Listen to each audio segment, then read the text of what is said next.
시편 139편 13절에서 14절 말씀 찾으셨으면 아멘. 예, 찾으신 줄 알고 제가 먼저 한번 읽도록 하겠습니다.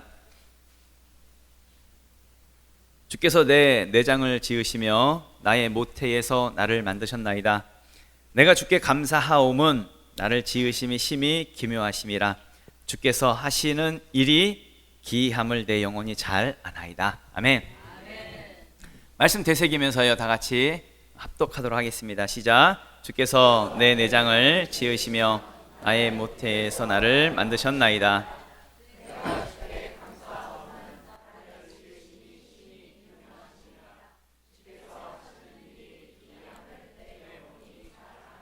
아멘. 예, 당신은 복의 사람입니다. 예, 당신은 복의 사람입니다. 라는 제목으로 같이 말씀 나누도록 하겠습니다. 옆에 분들하고 한번 인사할까요? 우리 인사할 때 잘 오셨습니다. 인사하겠습니다. 잘 오셨습니다. 예, 당신은 복의 사람입니다. 예, 당신은 참 좋은 사람입니다. 우리 하이파이브 아싸 잘 되고 있습니다. 다른 분하고 아싸 잘 되고 있습니다. 또 다른 분하고 아싸 잘 되고 있습니다. 예, 축복합니다. 잘 되고 있습니다. 예, 부활주일, 부활절입니다. 교회 절기로는 부활절이고요. 부활주일 예배를 같이 우리 초청에 응해주시고 또 같이 참여해주셔서 정말 감사드립니다. 가장 의미 있는 예배를 드리는 것이 무엇일까 고민하다가 또 같이 주변의 분들과 같이 예배하는 것이 가장 의미 있고 또 하나님께서 기뻐하시는 일이겠다 싶어서 같이 초청하고 같이 예배를 드릴 수 있는 것이 우리에게는 기쁨이고 또 여러분 참여해 주신 모든 분들께 또한 감사를 드립니다. 우리 교회에서는 항상 예배 때마다 이렇게 서로 인사를 할 때에 복의 사람입니다, 당신은 복의 사람입니다 라고 하면서 선포하면서 또 서로 축복하면서 그렇게 인사하고 있습니다. 이것은 단순히 옆 사람에게 기분 좋으라고 인사하는 것도 아니고 또 형식적으로 인사하는 것도 아니고 그 사람이 복의 사람이 아닌데 복의 사람이라고 억지로 우기는 것도 아닙니다. 서로를 향해서 복의 사람이라고 인사하는 것은 정말 하나님이 그 사람을요, 여러분의 옆 사람을요 복의 사람으로 만드셨기 때문입니다. 그래서 복의 사람이라고 선포하면서 인사하는 것이지요. 이것은 성경에 아주 명확하게 나와 있는 부분이거든요. 창세기 1장 17절부터 18절 말씀을 읽어보면 하나님이 자기 형상 곧 하나님의 형상대로 사람을 창조하시되 남자와 여자를 창조하시고 하나님이 그들에게 복을 주시며 하나님이 그들에게 이르시되 생육하고 번성하여 땅에 충만하라. 땅을 정복하라. 바다의 물고기와 하늘의 새와 땅에 움직이는 모든 생물을 다스리라 하시니라. 아멘. 예, 하나님이 남자와 여자를 창조하셨습니다. 하나님이 사람을 창조하시고 가장 먼저 주신 것이 뭐냐면 그들에게 복을 주시며 라고 말씀을 하지요. 가장 먼저 주신 것이 복이었습니다. 그리고 생육하고 번성하고 충만하고 정복하고 다스리는 이 복을 사람에게, 우리에게 주셨다는 것이지요. 여러분, 어떤 동물도 어떤 피조물도 세상에 어떤 것도 하나님이 복을 주신 대상이 없습니다. 오직 사람에게만 복을 주셨지요. 그러니까 우리에게 있어서는요, 우리 모두는 복의 사람이 되고 싶어서 복의 사람이라는 것이 아니라 하나님께서 우리를 만드시고 복을 주셨기 때문에 우리 모두는 복의 사람인 것이지요. 어떤 사람은 이렇게 생각할지 모르겠습니다. 별로 복의 사람인 것 같지 않은데 내 지금 사는 모습을 보면 별로 복 받은 것 같지 않다고, 나는 좀 힘들다고, 나는 지금 오히려 내 인생이 제일 불행한 것 같다고 그렇게 생각하시는 분이 계실지 모르겠습니다. 다른 사람은 다 행복한 것 같은데 나만 불행한 것 같고 나만 힘든 것 같고 나만 저주받은 인생 같은 그런 생각을 하시는 분이 계실지 모르겠습니다. 그것은 다른 것이 아니라 분명 하나님의 형상대로 지음을 받으셨지만 하나님을 떠나 살았기 때문에 그렇다는 이야기지요. 물고기가 물을 떠나면 살 수 없는 것이고 나무가 흙을 떠나면 살 수 없는 것처럼 마찬가지로 하나님의 형상대로 지음받은 우리는 하나님을 떠나면 살 수 없는 것이지요.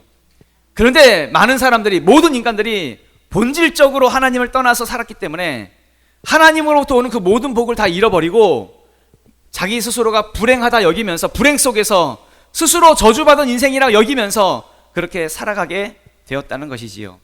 그러니까 원래 우리는 하나님의 형상대로 지음받은 복의 사람으로 창조되었는데 우리에게 죄가 들어왔고 이 땅에서 죄를 지으면서 하나님과 끊어진 삶을 살게 되어지는 것, 그러니까 하나님과 단절된 삶을 살게 되면서 자기 스스로가, 나 스스로가 복 없는 것처럼 그렇게 살게 되었다는 것입니다.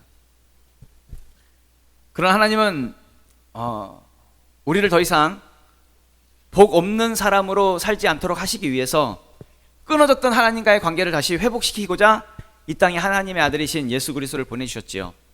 그리고 그 예수님이 우리의 모든 죄와 저주를 짊어지시고 십자가에서 죽어주셨고요. 그래서 끊어졌던 하나님과의 관계가 다시 회복된 것입니다.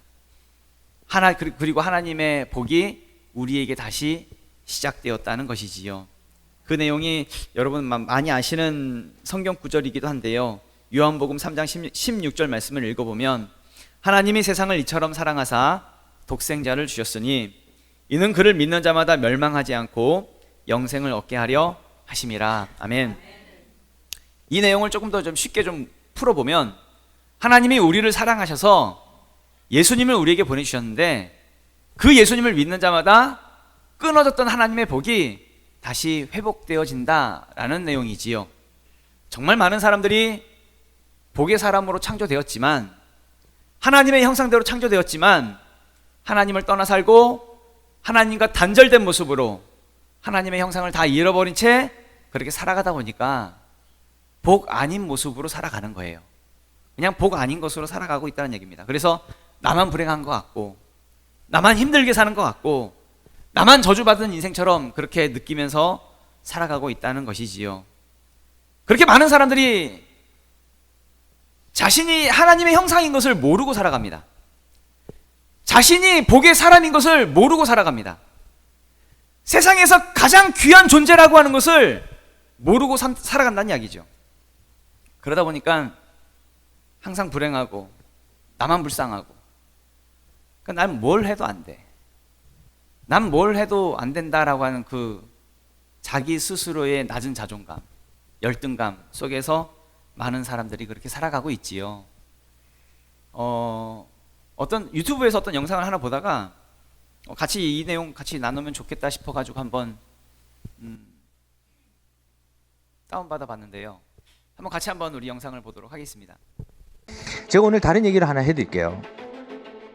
한 소년이 있었습니다. 체구가 작은 소년이었어요. 체구가 너무 작아서 체력이 안 되고 체력이 안 좋으니까 친구들이 하는 것만큼 내가 활동하지 못하는 내 스스로를 보면서 작아지는 내 스스로를 발견하게 된 거예요. 난 아무것도 할 수 없구나.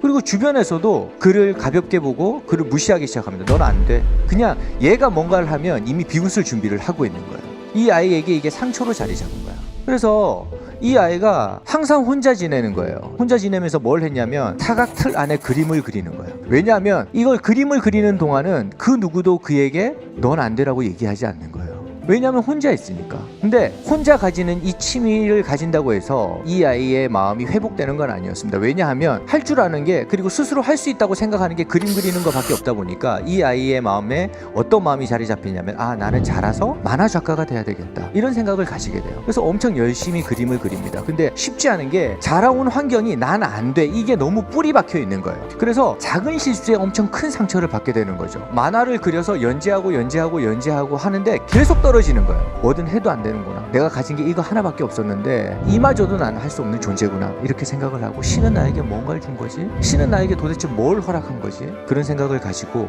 그가 가지고 있었던 유일한 취미인 만화 그리는 것도 포기를 하려는 순간이 찾아옵니다. 이제 그만두자, 이제 아무것도 하지 말자, 이제 모든 걸 포기하자. 성인이 된 그 상처 많은 소년이 나의 이런 상처들은 어디서부터 찾아온 거지? 이걸 생각하게 됐대요. 모든 걸 포기하고 싶은 바로 그 순간, 신은 나에게 무엇을 주셨습니까? 라고 고민하던 바로 그 순간에 내 상처는 과연 어디로부터 왔을까? 이런 생각이 문득 들더라는 거예요. 자기의 상처에 대해서 곰곰이 생각을 하다 보니까 누구를 발견했냐면 어릴 적 상처 많고 무시당하고 억눌림 당했던, 그래서 집에 혼자 와서 울 수밖에 없었던 그 아이가 보이더라는 거예요. 자신인 거죠. 자신의 어릴 적에 자아인 거죠. 그래서 이 상처 많은 어른이 된 소년이 사각 프레임 안에다가 마지막으로 그림을 그리게 됩니다. 어떤 그림을 그리게 되냐면, 집에 와서 홀로 울고 있던 그 어린 소년, 어릴 적 자기의 모습에서 자기를 떠나지 않고 응원해 줄 수 있는 누군가를 그려주고 싶어요. 친구를 그려주고 싶어 합니다. 그래서 그 사각 프레임 안에 어린 소년이 등장하고, 이 어린 소년은 조그만한 소년이에요. 키도 작고 힘도 없고 능력도 없어. 할 수 있는 게 거의 없다고 봐도 돼. 누가 보면 너무 할 수 있는 게 없는 아이야. 이런 아이가 등장을 하고, 이 아이의 옆에서 언제나 그를 응원해주는 친구를 만들어주는데, 그게 고양이 로봇입니다. 그 고양이 로봇이 능력 없는 소년에게 이런 얘기를 해요. 아무것도 없다고 생각하지 마. 아무것도 할 수 없다고 생각하지 마.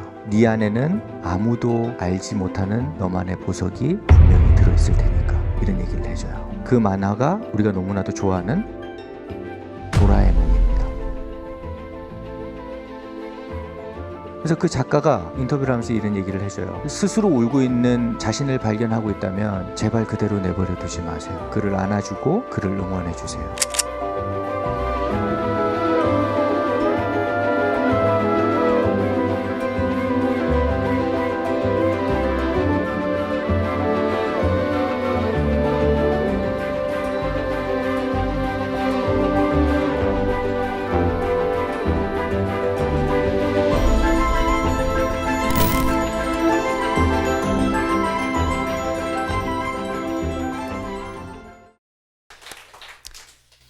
예, 아무리 애써봐도 안 되는 그런 마음, 그런 생각.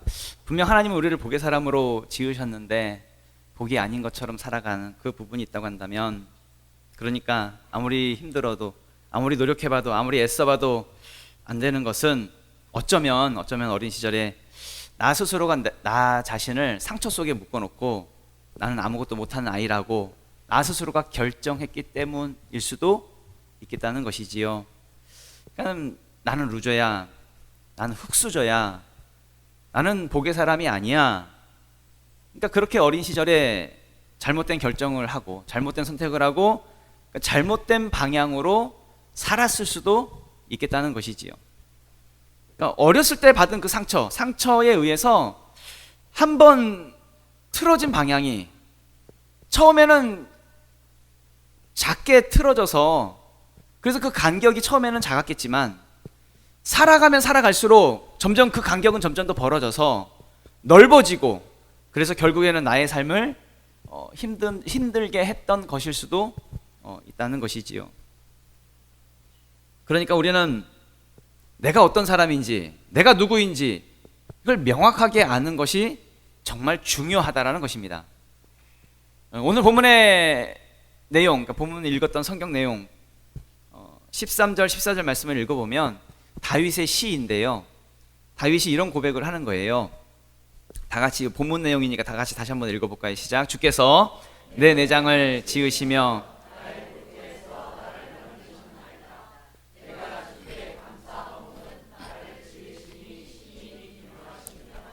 주께서 하시는 일이 기이함을 내 영혼이 잘 아나이다. 아멘. 반드시 여러분 기억하십시오. 또 믿으십시오. 하나님이 나를 만드실 때 절대 실패자로 만들지 않으셨습니다. 불행하고 불쌍한 존재로 절대로 나를 그렇게 만들지 않으셨다는 이야기입니다. 절대 루저 아니십니다. 실패하지 않으셨습니다. 본문에서 다윗의 고백인데, 내가 모태에 있을 때부터 하나님이 나를 직접 만드셨다고 말합니다.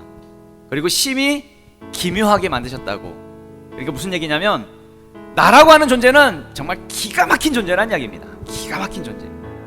믿으십시오.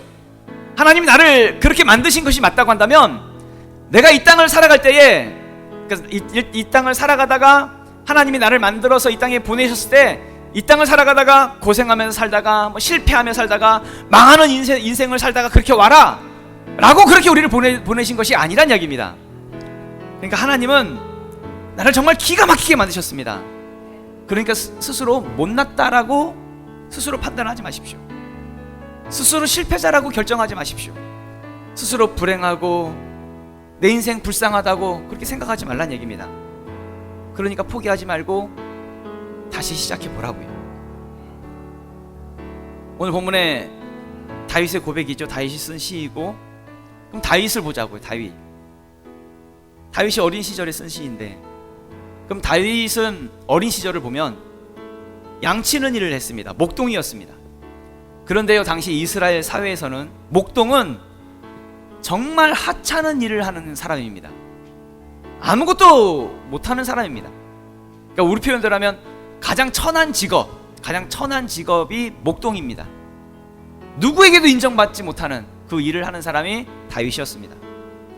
그 동네에서 가장 못난 사람, 그 아무것도 할 줄 모르는 사람, 그 사람에게 동네 사람들이 다 양을 맡기는 거예요. 양을 맡겨서 양치는 일을 시키는 겁니다. 그게 목동이었습니다.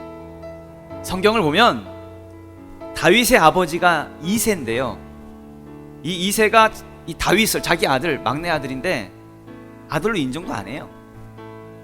그런 내용이 있어요. 그러니까 사무엘 선지자가 이스라엘의 왕으로 세우기 위해서 이 이새의 집, 그러니까 다윗의 집이죠, 이새의 집에 찾아가서 이제 왕으로 기름 부으려고 할 때에 이 이새의 아들들을 다 불러 모으라는 거예요.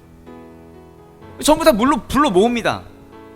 근데 이새가, 그러니까 다윗의 아버지 이새가 막내 아들인 다윗만 쏙 빼놓고 불러요. 무슨 얘기예요? 다윗은 아들로도 치지 않았다는 거예요. 인정받지 못한 그런 아들이었다는 것이죠. 그런데 이런 어린 다윗이 비록 자신은 양치는 목동이었고 동네 사람들로부터 무시를 당하는 사람이었고 심지어 아버지에게까지 인정받지 못하는 그런 아들이었다 할지라도, 방금 읽은 본문 말씀이죠, 뭐라고 얘기하냐면 하나님이 나를 기가 막히게 만드셨어. 하나님이 나를 기묘하게 만드셨어. 이걸 내 영혼이 내가 잘 알아 라고 그렇게 고백을 하는 거예요. 그 다윗은 알았어요. 내가 세상에서 가장 존귀한 자야. 내가 바로 성공할 사람이야. 내가 바로 하나님의 형상대로 지음받은 내가 바로 복의 사람이야 라고 그렇게 믿었다는 이야기죠. 그리고 다윗은 평생을 살아가면서요, 물론 많은 고난을 겪었어요. 힘든 일도 많았고 어려움도 당했어요. 심지어 많은 죽을 위기도 많이 경험했어요. 그럼에도 불구하고 다윗은 절대 절망하지 않았어요. 포기하지 않고 모든 상황들을 이겨냈고 결국에는 이스라엘의 왕이 되었다는 이야기죠. 많은 사람들이 착각하는 것이 능력이 많아야 성공할 수 있다고 착각해요. 화려한 스펙이 있어야 성공할 수 있다고, 가진 것이 많아야 성공할 수 있다고 그렇게 착각을 하지요. 그런데 더 중요한 것은 뭐냐면 내가 누구인지 아는 게 이게 더 중요해요. 내 정체성을 아는 것이 훨씬 중요하다는 것입니다. 그러니까 아무리 능력이 많고 아무리 스펙이 화려하고 아무리 가진 것이 많다 할지라도 자기 자신을 아무것도 할 줄 모르는 실패자라고 여기고 산다고 한다면 그 사람은 뭘 해도 삐뚤어진 결과를 만들어낼 것입니다. 그러니까 성경을 보면 하나님이 날 사랑하신대요. 하나님이 날 사랑하시는데 내가 뛰어나고 능력이 많고 화려하고 또 가진 것이 많아서 하나님이 그래서 날 사랑하시는 것이 아니라 내가 죄인이었을 때부터 날 사랑하신다, 그렇게 말씀하시는 부분이 있어요. 로마서 5장 8절 말씀을 보면 우리가 아직 죄인 되었을 때에 그리스도께서 우리를 위하여 죽으심으로 하나님께서 우리에 대한 자기의 사랑을 확증하셨느니라, 이렇게 말씀하고 있지요. 그러니까 하나님이 우리를 사랑하신 것은 우리가 잘났을 때가 아니라는 거예요. 우리가 뛰어나고 우리가 화려할 때가 아니라는 거예요. 우리가 언제? 죄인 되었을 때. 내가 죄인 되었을 때 그때부터 우리를 사랑하셨다라고 말씀하시죠. 무슨 말이에요? 그냥 하나님은 나 존재 자체를 사랑하시는 거예요. 하나님에게 있어서 내가 바로 그런 존재라는 이야기지요. 성경은 하나님과 우리의 관계를 부모와 자녀의 관계로 그렇게 설명하는 부분들이 있어요. 부모가 자식을 사랑할 때 자식이 능력이 많기 때문에 사랑하는 겁니까? 자식이 뛰어나고 화려하고 가진 것이 많아서 내 자식을 사랑하는 겁니까? 아니죠. 부모가 자식을 사랑하는 것은 그냥 내 자식이기 때문에 사랑하는 거예요. 내 자식이니까. 비록 그 자식이 죄인이라 할지라도 죄인이어도 내 자식이니까 사랑하는 거예요. 하나님에게 있어서 내가 그렇다고. 내가 비록 내가 못났어도, 내가 상처투성이어도, 내가 할 수 있는 것이 아무것도 없어도 하나님에게 있어서 나라는 존재는 세상에서 가장 귀한 존재, 사랑받는 존재가 바로 나라는 이야기지요. 그러니까 반드시 믿으세요. 믿으십시오. 내가 바로 그렇게 귀한 존재입니다. 내가 그렇게 내가 바로 하나님의 형상입니다. 내가 바로 그런 복의 사람이라는 것을 믿을 수 있기를 부탁을 드립니다. 이 시간 다 같이 일어나서 우리 같이 기도해 볼까요?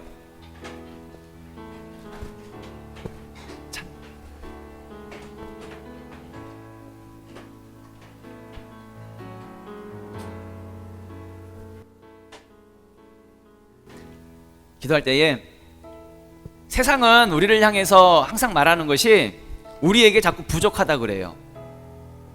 그리고 우리는 할 수 없다고 말합니다. 세상은 우리를 바라볼 때 항상 실패자의 관점으로 바라보지요. 그래서 우리는 항상 생각할 때에 세상에서 성공하려면 더 많은 능력을 가져야 하고, 더 많은 스펙을 쌓아야 하고, 더 많은 것을 가져야 한다라고 우리는 그렇게 생각을 하지요. 그렇게 성공을 해야 복받은 것이다 라고 우리는 착각을 합니다. 그러나 하나님은 우리에게 말씀하십니다. 그냥 나 자체가 복의 사람이라고. 내가 바로 하나님의 형상이라고. 그래서 우리는 무슨 일을 하든지 잘 될 거라고. 우리는 형통할 거라고. 이 시간 우리 한번 기도해 볼까요? 기도할 때에 하나님, 내 안에 이 하나님의 형상을 회복시켜 달라고. 하나님이 나를 부르신 이 복의 사람으로 부르셨는데 이 복의 사람이라고 하는 이 정체성을 내가 깨닫고 회복될 수 있는 우리가 될 수 있도록 하나님 도와주시옵소서. 우리 다 같이 우리 주여 한번 외치게요. 주여 한번 외치고 한번 기도하도록 하겠습니다. 주여!